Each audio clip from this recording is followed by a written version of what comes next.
Bueno, entonces hoy vamos a ver un nuevo capítulo que lleva por título Dinámica de un sistema de partículas. Vamos a definir en primer lugar dos nuevos conceptos que reciben el nombre de impulso y cantidad de movimiento. Y para definir estos conceptos vamos a utilizar nosotros la segunda ley de Newton y la primera ecuación de cinemática de movimiento rectilíneo uniformemente acelerado. Entonces aquí en la figura vamos a considerar el movimiento de un bloque o de un cuerpo de masa m de izquierda a derecha sobre una superficie horizontal sin rozamiento bajo la acción de una fuerza constante. Si la fuerza es constante, la aceleración también es constante. Consideremos que para un tiempo t sub 1, su velocidad es v sub 1. Para un tiempo posterior t sub 2, su velocidad es v sub 2. ¿Ya? En este caso, t sub 1 no es cero, es un tiempo arbitrario, como así también t sub 2 es un tiempo posterior. El subíndice 1 para nosotros siempre va a representar la velocidad inicial, ¿ya? Y v sub 2 va a representar la velocidad final. En este capítulo, más que todo, lo que vamos a estudiar son los famosos choques. Por lo tanto, para nosotros el subíndice 1 también va a representar la velocidad antes del choque. Y v sub 2 va a representar la velocidad después del choque, ¿ya? Entonces, si aplicamos nosotros la segunda ley de Newton, vamos a tener que la fuerza es igual a la masa por aceleración. La primera ecuación de cinemática nos dice que la velocidad final es igual a la velocidad inicial más la aceleración por el tiempo. Pero en este caso, como t sub 1 no es cero, entonces vamos a utilizar delta t, que para nosotros va a representar el tiempo transcurrido. O cuando está actuando una fuerza, va a representar el tiempo en el cual actúa la fuerza. ¿Ya? Ahora, a esta ecuación lo vamos a multiplicar por la masa a cada uno de sus términos. Entonces, en el lado izquierdo voy a tener mv2 y en el lado derecho mv1 más ma por delta t. Pero la masa por la aceleración es igual a la fuerza. Entonces, vamos a sustituir aquí la fuerza. Y vamos a tener que mv2 es igual a mv1 más f por delta t. Este término de f por delta t lo voy a despejar y lo voy a llevar al lado izquierdo, ¿ya? Entonces me va a quedar f delta t igual a mv2 menos mv1, ¿ya? El primer miembro de esta ecuación, es decir, el miembro del lado izquierdo, donde tenemos el producto de la fuerza por delta t, la fuerza por el tiempo transcurrido, representa el impulso de la fuerza, que nosotros lo vamos a representar con la letra I latina mayúscula. ¿Ya?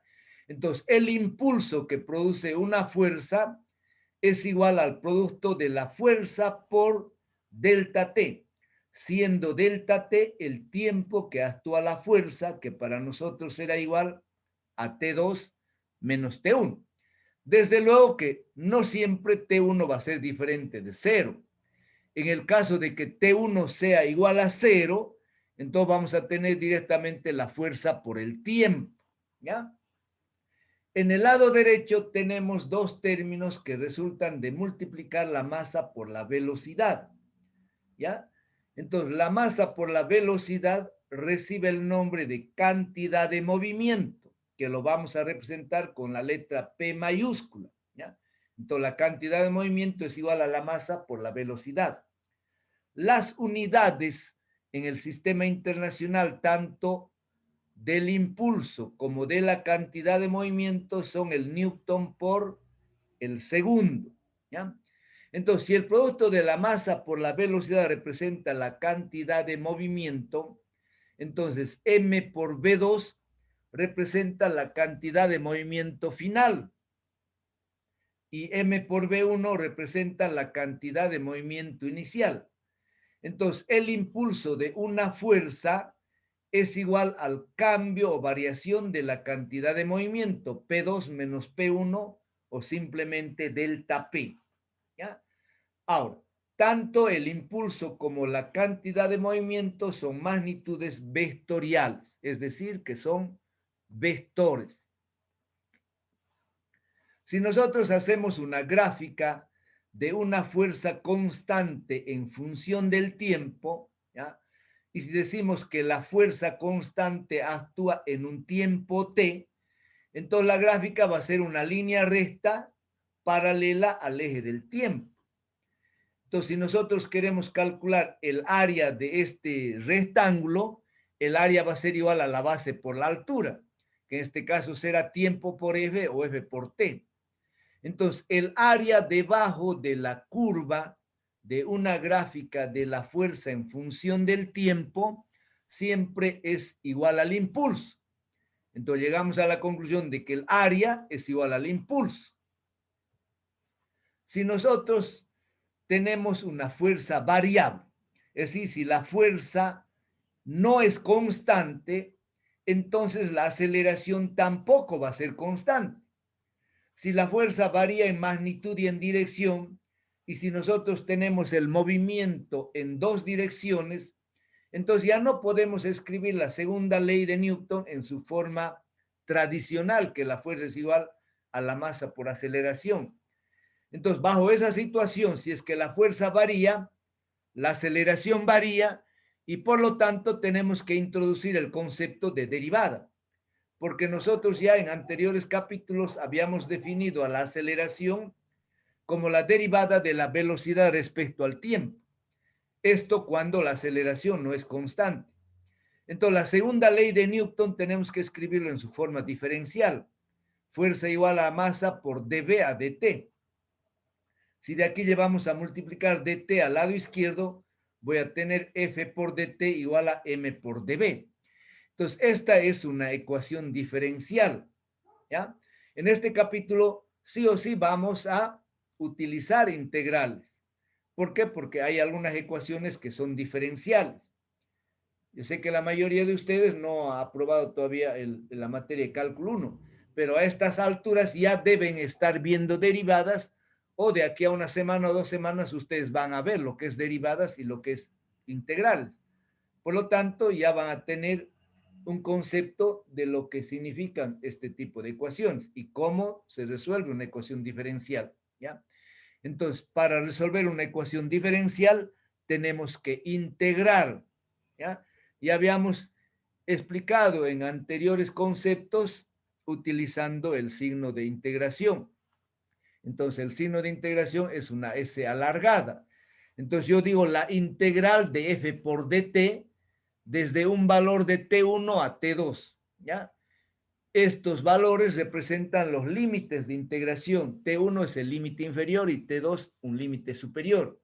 Cuando se conocen los límites, se dice que la integral es definida. Y cuando no se conocen los límites, se dice que la integral es indefinida, ¿ya? Entonces tenemos en el lado izquierdo la integral de f por dt, que para nosotros representa el impulso de la fuerza. Entonces, para resolver esta integración del lado izquierdo, tenemos que tener una expresión de f en función de t.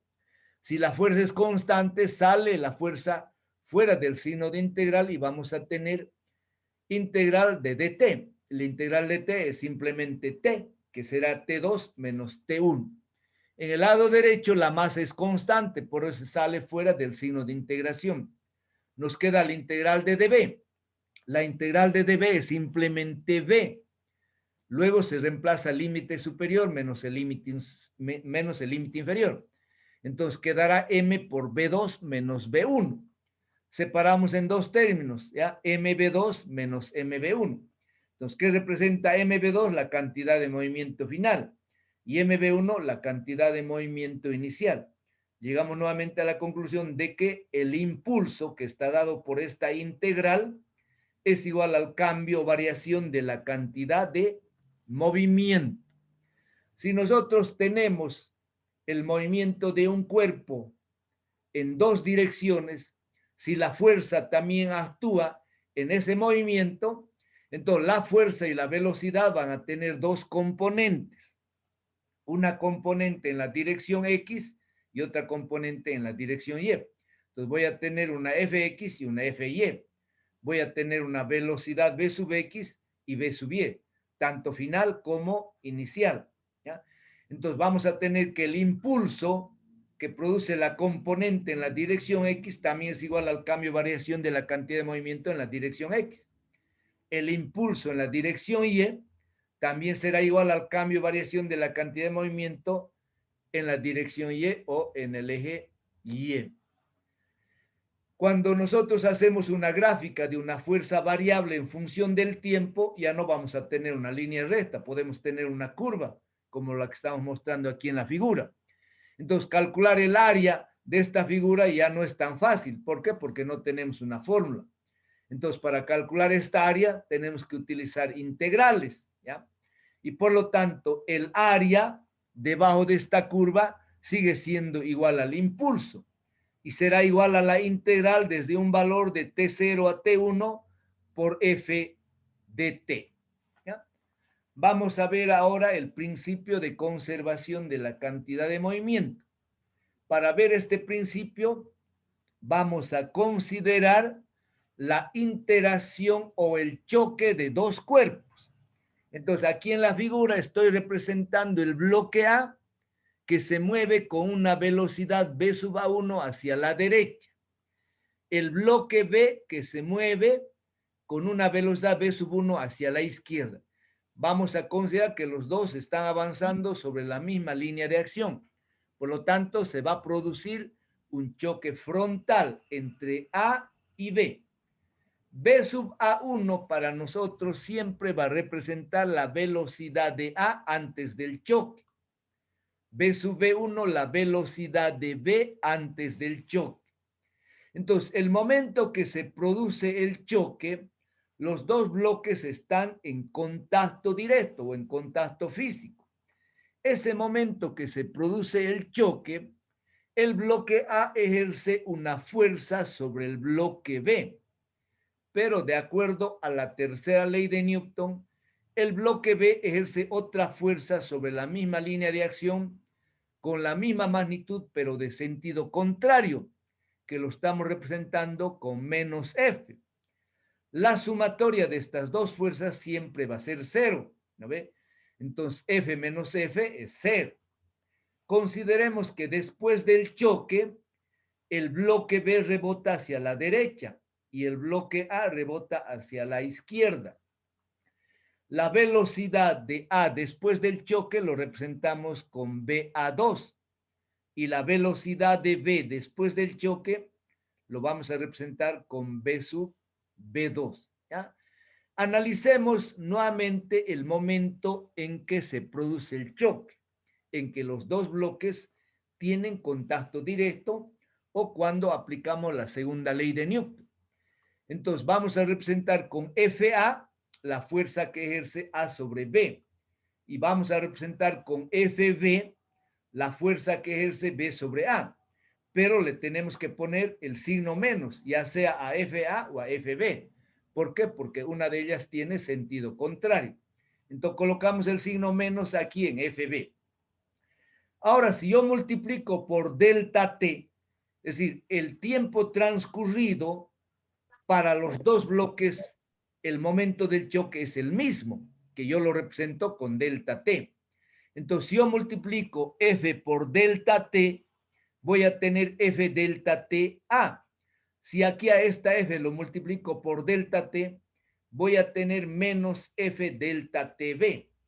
Pero ¿qué representa F por delta T? Representa el impulso. Entonces yo voy a decir que el impulso que produce la fuerza F es igual al impulso que produce la fuerza FB, pero de sentido contrario, ¿ya? Entonces, F delta TA es el impulso de A sobre B y F delta TB es el impulso que produce B sobre A. En este caso, en magnitud, los dos impulsos son iguales, pero de sentido contrario. Recordemos que el impulso es igual a la cantidad de movimiento final menos la cantidad de movimiento inicial. Entonces, el impulso de A va a ser igual al cambio variación de la cantidad de movimiento de A. y el impulso de B va a ser igual al cambio variación de la cantidad de movimiento del bloque B. Entonces voy a escribir en el lado izquierdo, fíjense, delta PA y en el lado derecho menos delta PB. ¿Qué significa esto? Que la variación de la cantidad de movimiento de cada cuerpo tiene la misma magnitud, pero de sentido contrario. ¿Ya? Muy bien. Ahora vamos a escribir en función de las velocidades y de las masas. Entonces, delta PA es igual a MA BA2 menos MA B sub A1, la cantidad de movimiento final de A menos la cantidad de movimiento inicial de A. Y en el lado derecho, ¿ya? El cambio variación de la cantidad de movimiento de B será la cantidad de movimiento final de B menos la cantidad de movimiento inicial de B, presidida por el signo menos, ¿ya? Ahora, yo voy a ordenar bien esta ecuación. Aquí me queda menos MB menos B sub B2. Entonces, este término yo lo voy a llevar al otro lado con signo positivo. Este término menos MA BA1 lo traigo aquí al lado derecho con signo positivo. Menos por menos se vuelve positivo. Bueno, entonces reordenando esta ecuación, yo voy a sumar en el lado izquierdo la cantidad de movimiento de A más la cantidad de movimiento de B, ¿ya? Inicial. Y voy a sumar en el lado derecho la cantidad de movimiento final de A más la cantidad de movimiento final de B. Entonces, en el lado izquierdo, la suma de estos dos términos representa la cantidad de movimiento inicial, tanto de A como de B. En el lado derecho, la suma de estos dos términos representa la cantidad de movimiento final de A y de B.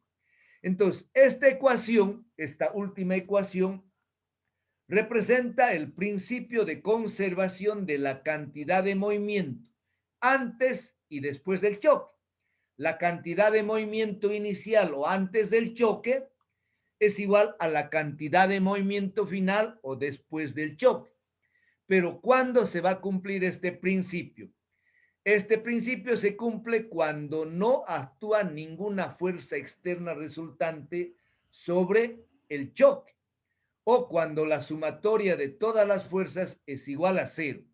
Entonces, bajo esa situación, se cumple el principio de conservación de la cantidad de movimiento. Aquí en este choque hemos dicho que solamente actúan las fuerzas de acción y reacción. Las dos tienen la misma magnitud y tienen sentido contrario. La sumatoria es igual a cero. Por lo tanto, no actúa ninguna fuerza sobre ese choque. Entonces, la cantidad de movimiento total permanece constante en magnitud y en dirección. Entonces, ahora vamos a ver los famosos choques, ¿ya? En un choque siempre se conocen las masas y las velocidades antes del choque. Y el problema radica en calcular la velocidad de los dos cuerpos después del choque. Para cualquier tipo de choque, se cumple el principio de conservación de la cantidad de movimiento. Entonces, si tenemos nosotros un choque entre un auto A y un auto B, la cantidad de movimiento antes del choque es igual a la cantidad de movimiento después del choque. Pero si nosotros aplicamos este principio a este choque, vamos a tener una ecuación con dos incógnitas. BA2 y B sub B2, que son las velocidades de A y de B después del choque, no se conocen. Entonces yo no puedo resolver esta ecuación con dos incógnitas. Si nosotros tenemos movimiento en un plano X y Y, vamos a tener dos ecuaciones con cuatro incógnitas. ¿Por qué? Porque la velocidad de A y de B antes y después del choque van a tener dos componentes. Entonces tampoco podemos resolverlo. Por lo tanto, para resolver un sistema de ecuaciones, el número de incógnitas debe ser igual al número de ecuaciones. A continuación vamos a ver los dos tipos de choques más estudiados, cuando actúan fuerzas disipativas y cuando actúan fuerzas conservativas. Entonces, vamos a ver en primer lugar los choques inelásticos. Cuando actúan fuerzas disipativas, los cuerpos después del choque quedan unidos, pegados o prendidos y se mueven como uno solo. Este tipo de choque recibe el nombre de choque inelástico. Como ejemplo de choques inelásticos, tenemos el acoplamiento de dos vagones de un tren o cuando se dispara una bala sobre un bloque de madera y esta queda incrustada. ¿Ya? Aquí en esta figura estamos mostrando el péndulo balístico. El péndulo balístico no es nada más que un bloque de madera colgado de una cuerda que utilizan los militares para calibrar sus armas de fuego. ¿Ya? Entonces, inicialmente este bloque está en reposo. Si nosotros disparamos una bala de una masa m con una velocidad inicial v sub 0, ¿ya? Entonces se va a producir un choque. Si esta bala no atraviesa el bloque y queda incrustada dentro del bloque, entonces se trata de un choque inelástico. Los dos cuerpos después del choque, es decir, el bloque y la bala, se van a mover hacia la derecha con la misma velocidad como si se tratara de uno solo. ¿Ya? Entonces, en este choque actúan fuerzas disipativas. Por lo tanto, no se va a cumplir el principio de conservación de la energía. En este otro ejemplo tenemos el choque de dos vagones. El vagón B está en reposo. Por eso V sub V1 es cero. Su velocidad antes del choque es cero. El vagón A se mueve hacia la derecha con una velocidad V sub A1. Entonces, una vez de que se produce el choque de los vagones, se enganchan y los dos se mueven como si se tratara de uno solo con la misma velocidad V sub 2. Entonces, la velocidad después del choque de A y de B es la misma. Y en este caso lo representamos con V sub B2. ¿Ya? Entonces, si nosotros aplicamos el principio de conservación de la cantidad de movimiento a este choque inelástico, vamos a tener que la cantidad de movimiento de A más la cantidad de movimiento de B antes del choque será igual a la cantidad de movimiento de A y de B después del choque. Pero en este caso hemos dicho que después del choque, los dos cuerpos se mueven con la misma velocidad V sub 2. Entonces factorizamos la velocidad V2 y sumamos la masa. En el lado derecho voy a tener MA más MB por V sub V2. Bueno, tampoco les voy a pedir que se me concentren 100% en las ecuaciones, ¿ya? O sea, analizar la deducción de las ecuaciones en la diapositiva resulta a veces difícil. ¿Por qué? Porque yo lo paso con mucha velocidad, con mucha rapidez, ¿ya? Entonces, no me gusta mucho que se estén concentrando en las ecuaciones, porque el análisis matemático de deducción de ecuaciones, ustedes lo van a ver a detalle cuando estudien todo el texto. Ustedes tienen que leer, estudiar todo el texto. Ahí van a ver de dónde salen cada una de las ecuaciones. Entonces, aquí lo más importante es que me escuchen los conceptos teóricos que muchas veces no están en los textos, ¿ya? Entonces, si nosotros factorizamos esta velocidad 2 después del choque, vamos a tener MA más MB. En el caso particular del choque de los vagones, estamos considerando que el vagón B está en reposo antes del choque. Por eso B sub 1 es igual a 0. Entonces, esta ecuación que me representa el cálculo de la velocidad B sub 2 queda simplemente de esta manera. ¿Ya? Entonces, si de aquí despejamos B sub 2, es igual a MA B sub A1 más MB B sub B1, dividido MA más MB.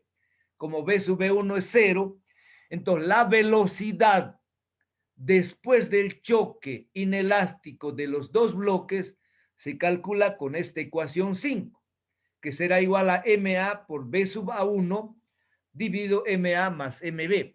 Es decir, que yo puedo encontrar la velocidad después del choque conociendo solamente las masas y la velocidad, en este caso de A, antes del choque.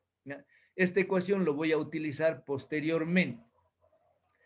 Ahora, vamos a calcular la energía cinética antes y después del choque para un choque inelástico. Entonces, la energía cinética inicial será la energía cinética de A más la energía cinética de B antes del choque. 1 medio de MA B sub A1 al cuadrado más 1 medio de MB B sub B1 al cuadrado. Pero como el vagón B está en reposo, B sub B1 es 0, no tiene energía cinética. Entonces, la energía cinética total antes del choque está dada simplemente por la velocidad de A, que será igual a 1 medio de MA B sub A1 al cuadrado. La energía cinética final o después del choque será igual a energía cinética 2. El subíndice 2 representa después del choque final y el subíndice 1 representa antes del choque o inicial. Entonces, la energía cinética después del choque, como los dos choques, perdón, como los dos cuerpos quedan unidos y se mueven con la misma velocidad, entonces sumamos las masas, 1 medio de MA más MB por su velocidad elevada al cuadrado. Ahora yo voy a dividir la ecuación 6, perdón, la ecuación 8 entre la ecuación 6. Es decir, voy a dividir la energía cinética final o después del choque entre la energía cinética inicial o antes del choque. Entonces el 1 medio se simplifica. En el numerador queda MA más MB por B sub 2 al cuadrado. Y en el denominador queda MA B sub A1 al cuadrado.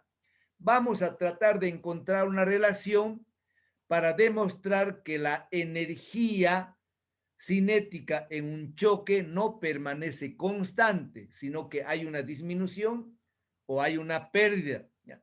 Entonces, aquí en B2 al cuadrado voy a sustituir yo esta ecuación, pero antes lo voy a elevar al cuadrado a ambos lados. Entonces, B2 al cuadrado es igual a MABA1 sobre MA más MB elevado al cuadrado. Entonces, esto lo sustituyo aquí. Luego hago las simplificaciones y me queda que la energía cinética después del choque entre la energía cinética antes del choque es igual a MA sobre la suma de las dos masas.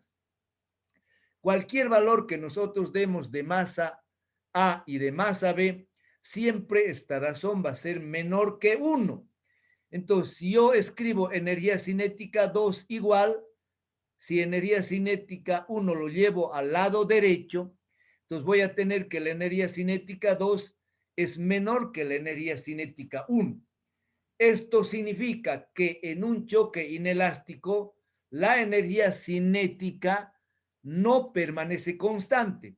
Por lo tanto, no se va a cumplir el principio de energía cinética o de energía mecánica total, ¿ya? Entonces, en un choque inelástico, la energía cinética total siempre disminuye. Y eso lo vamos a comprobar cuando resolvamos los problemas, ¿ya? Muy bien. Vamos a pasar a ver ahora al otro tipo de choques, que recibe el nombre de choques elásticos o choques perfectamente elásticos. Si en el choque actúan fuerzas conservativas, la energía cinética total va a ser la misma antes y después del choque. Es decir, se va a cumplir el principio de conservación de la energía.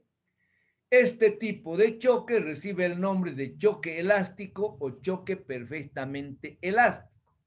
En un choque elástico, los dos cuerpos después del choque siempre quedan separados.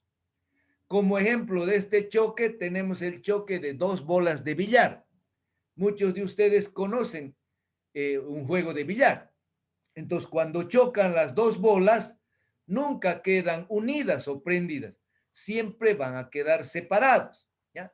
Entonces, aquí en la figura tenemos un choque frontal de dos bolas. La bola A avanza hacia la derecha con una velocidad V sub A1 y la bola B avanza hacia la izquierda con una velocidad V sub B1. Entonces, se produce el choque y después del choque A rebota hacia la izquierda y B hacia la derecha. B con una velocidad B sub 2 y A con una velocidad B sub A2. ¿Ya? Entonces, en este choque elástico podemos aplicar los dos principios. El principio de conservación de la energía cinética y el principio de conservación de la cantidad de movimiento. Entonces, si aplicamos el principio de conservación de la energía cinética, vamos a tener que la energía cinética total, en el caso más general, ninguno de los dos cuerpos va a estar en reposo, ¿ya? Entonces, la energía cinética antes del choque será igual a la energía cinética de A más la energía cinética de B. Y la energía cinética total después del choque será igual a la energía cinética de A más la energía cinética de B después del choque. La conservación de la cantidad de movimiento. La cantidad de movimiento antes del choque también será igual a la cantidad de movimiento después del choque. Entonces, fíjense, yo tengo la ecuación 14 y la ecuación 15, son dos ecuaciones con dos incógnitas. Y por lo tanto, este sistema tiene solución. En la ecuación de la conservación de la energía cinética, yo simplifico el un medio. Un medio, un medio, un medio, un medio. ¿Por qué? Porque aparece en los cuatro términos, ¿ya? Pero si yo quiero relacionar la ecuación 14 con la ecuación 15, se me va a formar una ecuación cuadrática o de segundo orden. Por lo tanto, me va a resultar muy difícil resolver este sistema. Desde luego que será muy difícil, pero no imposible. Un buen matemático lo va a resolver con mucha facilidad, ¿ya? Pero nosotros, para resolver estas dos ecuaciones, vamos a utilizar un artificio matemático. Es decir, vamos a utilizar una propiedad de álgebra, que es la diferencia de cuadrados, ¿ya? La resolución de estas dos ecuaciones en forma detallada está en el texto. Yo no lo tengo aquí en la diapositiva por cuestiones de tiempo, sobre todo, ¿ya? Aparte que no resulta cómodo hacer una deducción de ecuaciones en una diapositiva. Eso lo tendríamos que hacer en la pizarra, en clases presencial, ¿ya? Entonces, les decía que la resolución de las dos ecuaciones que ustedes lo van a ver a detalle cuando estudien este capítulo, van a poder ver realmente cómo se resuelve y qué artificio es el que se utiliza. Entonces, yo en esta diapositiva estoy presentando directamente la solución de estas dos ecuaciones, ¿ya? Entonces, en primer lugar tenemos esta ecuación 16, luego la ecuación 17 y la ecuación 18. Con la ecuación 17 calculamos la velocidad de A después del choque y con la ecuación 18 la velocidad de B después del choque. Ambas ecuaciones están en función de las masas y de las velocidades antes del choque de A y de B, ¿ya? Esta primera ecuación me está dando lo siguiente. Quiero que recuerden el concepto de velocidad relativa que hemos visto en el capítulo 5. La velocidad relativa es la velocidad de un cuerpo medida desde otro cuerpo, desde otro sistema de referencia que está en movimiento. Y la velocidad relativa no es nada más que la diferencia de dos velocidades. Entonces, en el lado izquierdo, yo tengo la velocidad relativa de B respecto a A después del choque. Y en el lado izquierdo, entre paréntesis, tengo la velocidad relativa de B respecto a A antes del choque, ¿ya?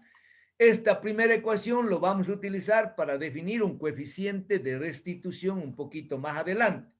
Ahora, la ecuación 17 y la ecuación 18 pueden ser simplificadas de acuerdo a las condiciones del problema, ¿ya? Si en el problema la masa de A es igual a la masa de B, este término se hace cero, este también se hace cero. Si la velocidad de A antes del choque es cero, este término también se hace cero. Si la velocidad de B antes del choque es cero, este término también se hace cero. Entonces las ecuaciones están sujetas a simplificación, ¿ya? En el caso particular de que el cuerpo B esté en reposo antes del choque, entonces este término se hace cero, este término se hace cero y las ecuaciones quedan de esta manera, ¿ya? Bueno, entonces les decía que a partir de esta ecuación vamos a definir un coeficiente de restitución que lo vamos a representar con la letra E minúscula. Entonces, el coeficiente de restitución E es igual a menos, ¿ya? Barra, en el numerador tenemos BB2 menos BA2 y en el denominador tenemos BB1 menos BA1. En el numerador tenemos la velocidad relativa de B respecto a A después del choque. Y en el denominador tenemos la velocidad relativa de B respecto a A antes del choque. Ahora, si el valor de E es igual a 1, el choque es perfectamente elástico. La energía cinética antes y después del choque es la misma, permanece constante. Si E es igual a 0, el choque es inelástico, ¿ya? En el choque inelástico no se cumple el principio de conservación de la energía. La energía antes del choque es igual a la energía después del choque, más una energía que se pierde en forma de calor debido a la acción de la fuerza de rozamiento. Ahora, hay otros tipos de choques en que el valor de E no es ni 1 ni es 0, pero está comprendido entre 0 y 1. Puede ser 0,2, 0,3, 0,4, 0,5. En ese tipo de choques tampoco se cumple el principio de conservación de la energía. Siempre va a haber una energía que se pierde en forma de calor después del choque, ¿ya? Bueno, entonces la aplicación de estas ecuaciones para choque inelástico y choque elástico lo vamos a ver en la resolución de los problemas. Ahora vamos a pasar a un concepto que recibe el nombre de centro de masa. Nosotros ya habíamos definido el centro de gravedad en los anteriores capítulos. El centro de gravedad era un punto que se encuentra en el interior de un cuerpo donde se tiene concentrado el peso del cuerpo. Pues ahora el centro de masa para nosotros representa el mismo punto. Y en ese punto también se encuentra concentrada la masa de un cuerpo. Si yo tengo un sistema de partículas que puede estar en reposo, puede estar en movimiento, entonces el centro de masa representa un punto, que en este caso es este, donde está concentrada toda la masa. En esta figura yo estoy representando el movimiento de tres partículas de masa M1, M2 y M3, que se mueven con velocidades B sub 1, B sub 2 y B sub 3. Si yo represento el centro de masa en este punto con Cm, entonces Cm representa el centro de masa. Es decir, en este punto está concentrada la masa de todas las partículas. Y voy a considerar de que este centro de masa se mueve también con una velocidad Bcm. Bcm es la velocidad del centro de masa. Entonces, para este conjunto de partículas, la cantidad de movimiento total, que lo representamos con la letra P, será igual a la cantidad de movimiento de cada una de las tres partículas. Será igual a la suma de la cantidad de movimiento de las tres partículas, que será M1B1 la cantidad de movimiento de M1, M2B2 la cantidad de movimiento de la partícula 2 y M3 por B3 la cantidad de movimiento de la partícula 3. Entonces la cantidad de movimiento total será igual a P1 más P2 más P3, solamente para dar ejemplo. ¿Por qué? Porque un sistema puede estar compuesto por 1000, 2000 o 1.000.000 de partículas.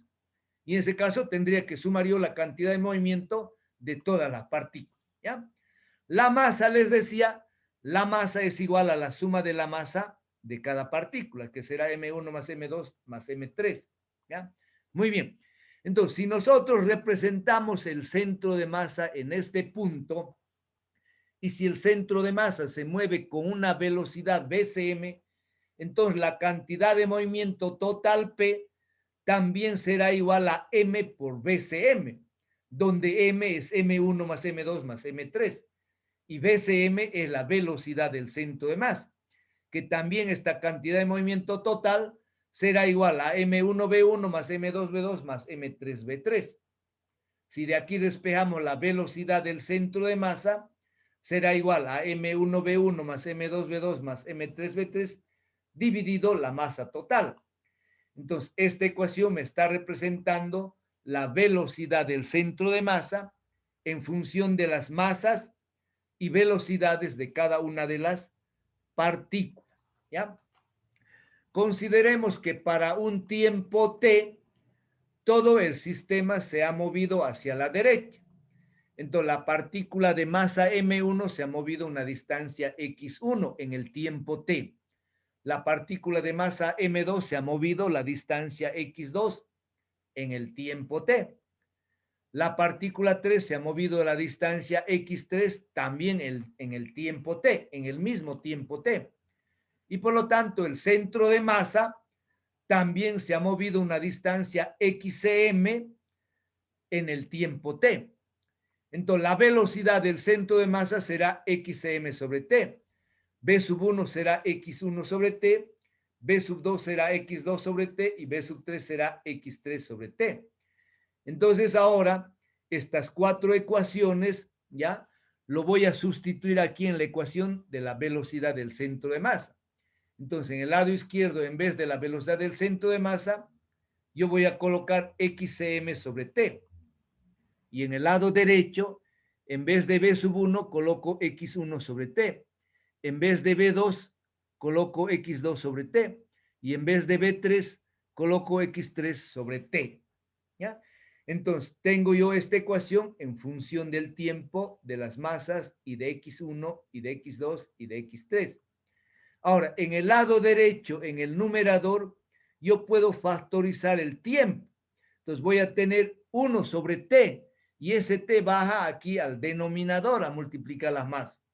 Entonces, yo lo simplifico el tiempo que va a estar en el denominador del lado izquierdo y en el denominador del lado derecho. Entonces, lo simplifico el tiempo t y tengo yo la coordenada del centro de masa, x, ¿no? Entonces, xm va a ser igual a m1x1 más m2x2 más m3x3. Es decir, que yo puedo calcular la coordenada x del centro de masa en función de x1, x2, x3 de la masa. Esta ecuación nos tiene que recordar en el cálculo del centro de gravedad. También habíamos encontrado que el centro de gravedad o la coordenada del centro de gravedad en la dirección X era igual al peso 1 por X1 más peso 2 por X2 más peso 3 por X3. Como aquí estamos calculando el centro de masa, entonces tenemos que utilizar la masa. Si nosotros ahora hacemos girar 90 grados y por analogía, podemos también determinar la coordenada Y del centro de masa, que será igual a M1Y1 más M2Y2 más M3Y3 dividido M1 más M2 más M3. Es decir, con estas dos ecuaciones yo puedo determinar la coordenada XM y la coordenada YSM. Si yo conozco la coordenada XM y la coordenada YSM, entonces puedo determinar en forma exacta el lugar exacto donde se encuentra el centro de masa, que en este caso también va a coincidir con el centro de gravedad. ¿Ya? Muy bien. Voy a escribir ahora nuevamente esta ecuación de la velocidad del centro de masa. ¿Ya? Ahora voy a utilizar el concepto de derivada. Si yo derivo la velocidad del centro de masa respecto al tiempo, es decir, yo escribo dBcm dt, y también si yo derivo B sub 1, B sub 2 y B sub 3 en función del tiempo, entonces voy a tener dB1 sobre dt, dB2 sobre dt y dB3 sobre dt. Es decir, yo estoy derivando tanto al lado izquierdo como al lado derecho la velocidad. La masa es constante. Entonces, la derivada de la velocidad del centro de masa respecto al tiempo va a ser igual a la aceleración del centro de masa. La derivada de B sub 1 sobre dt va a ser la aceleración de M1. La derivada de B sub 2 sobre dt va a ser la aceleración de M2. Y la derivada de la velocidad 3 respecto al tiempo va a ser igual a la aceleración de M3. ¿Ya? Entonces, en el lado izquierdo, fíjense, yo puedo escribir la masa total por la aceleración del centro de masa. ¿Por qué? Porque M1 más M2 más M3, la masa total, lo llevo al lado izquierdo y lo multiplico por la aceleración del centro de masa. En el lado derecho me va a quedar M1 dB1 a dt, que será A sub 1. M2 por dB2 a dt será A sub 2. Y M3 por dB3 a dt será M por A3. Es decir, en el lado derecho me queda M1 por A1 más M2 por A2 más M3 por A3. Pero de acuerdo a la segunda ley de Newton, ¿ya? La masa por la aceleración del centro de masa va a ser igual a la sumatoria de fuerzas externas que actúan sobre el sistema, que será igual a la sumatoria de todas las fuerzas externas, ¿ya? ¿Y qué será M1 por A1? Es F1. M2 por A2 es F2, M3 por A3 es F3. ¿Y qué es F1, F2, F3? Son las fuerzas que actúan sobre cada partícula. Entonces, fíjense, esta segunda ecuación es muy importante. ¿Por qué? Porque me permite aplicar la segunda ley de Newton a un sistema de partículas o a un sistema de varios cuerpos. Sin embargo, debemos indicar lo siguiente, de que el centro de masa se mueve como si toda la masa estuviera concentrada en ese punto. Y en ese punto es donde está actuando la fuerza neta. Entonces, resumiendo o concluyendo, podemos nosotros aplicar la segunda ley de Newton a un sistema de partículas siempre y cuando trabajemos con el centro de masa.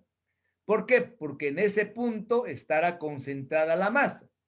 Y por lo tanto, para nosotros en ese punto, la fuerza neta siempre va a ser igual a la sumatoria de todas las fuerzas que actúan sobre ese cuerpo. ¿Ya? Muy bien, mis queridos alumnos. Entonces, con esto damos por terminado el capítulo 7. Les pido que hagan el sacrificio de darse el tiempo para que le den una repasadita a este capítulo. ¿Ya? No quiero que se me retrasen. ¿Por qué? Porque si se retrasan, no van a entender en la resolución de los problemas. No solamente hay que saber el capítulo 4, 5, 6, sino también este capítulo 7 para resolver los problemas. ¿Ya? Entonces, el otro martes vamos a empezar con los problemas de este capítulo. Y sería muy bueno, muy positivo que ustedes le den por lo menos una pasadita al capítulo. Caso contrario, difícilmente vamos a comprender. ¿Ya? Muy bien, entonces aquí vamos a parar la grabación para que puedan hacer uso de su micrófono.